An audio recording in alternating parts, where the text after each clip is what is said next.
daleen ak jàmm ci seen chaîne YouTube Kabir TV xibaar yi dañ koy door ak réewu ko Sénégal njiital réew mi Macky Sall xaatim na ab décret daal di folli Doudou Ndir ci boppu Sénat ki ko remplacé léegi sax di Abdoulaye Sylla nekk inspecteur général d'État à la retraite dogal bi tukkee ci Macky Sall mi ngi am ci jamono ba nga xamante ne sax xiiro ak ngaayo dox na diggante Sénat ak DGE ndaxte ci fàttali ki jiite woon Sénat mi ngi doon sàkku rek ngir DGE te Thiendella Fall jiite ko mu jox ay fiche de parrainage mandataire kii di Ousmane Sonko ba tax na sax ñenn ci ay analyste lu ñu joxtu ne moo di ne décision kii di président Macky Sall li ko undu moo di ne DGE la jàppal tànk waaye tamit bëggut leader Pastef di Ousmane Sonko bañ a bokk ci élection présidentielle 2024.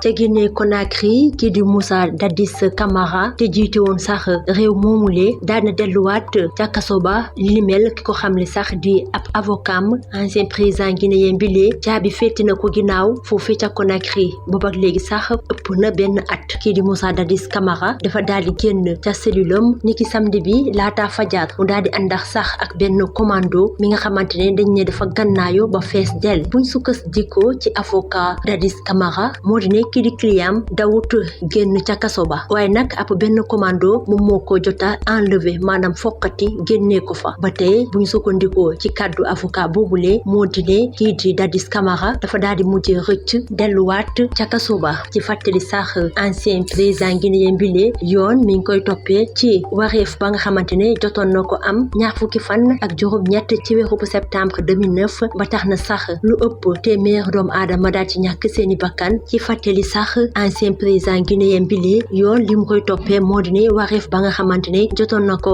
amal ci jëye ba nga xamante ne jotoon na am ñaar fukki fan ak juróom-ñett ci weeru septembre 2009 ba tax na sax lu ëpp téeméer doomu aadama daal ci ñàkk seen bakkan ak it lu tollook téeméer jigéen jot nañ leen fa siif maanaam li nasaraan si duppee viol.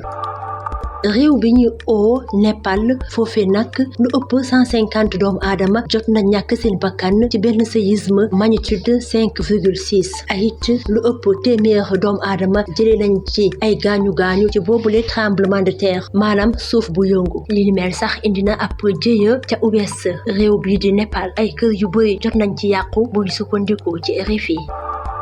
fitna bu dox diggante Israël ak Hamas mi ngi woy ndaxte soldats israéliens yi niki samedi bi jot na amal ab offensive terrestre ca bande de Gaza ci fàttali sax niki aljuma ji l'armée israélienne wër nañu ville bii di Gaza gannaaw benn ayu bés ba ñu amalee ab combat sol ak ay FAP ba sax ay doomu aadama yu bëri daal di ñàkk seen bakkan ca suufu su Palestine ñeent ayu bés nag gannaaw bu ñu tàmbalee guerre bile ña nga xamante ni jot nañ ci ñàkk seeni bakkan ëpp na fukki junni doomu aadama njiital Hezbollah di Hassan Nasrallah jot na xamal ne sax ni ab guerre dëggantaan mën na am su fekkee ne Israël mi ngi woy di amal ay bombardement ca suufu si Gaza waaye tamit njiital Hezbollah duut na baaram États-Unis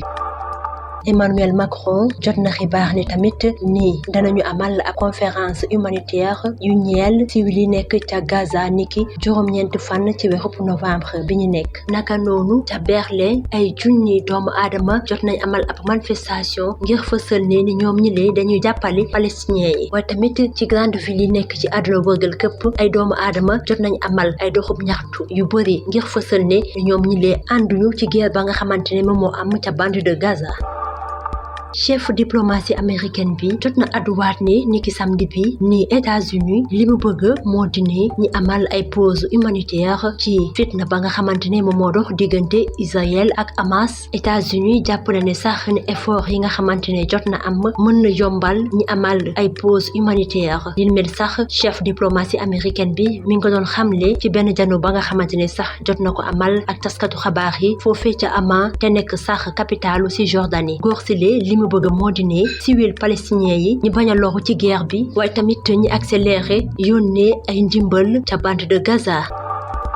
fii la ñu yem ak yéen ci xibaar yi di leen jaajëfal ci teewlu bi ak ci déglu bi di leen ñaanal jàmm ak sutura.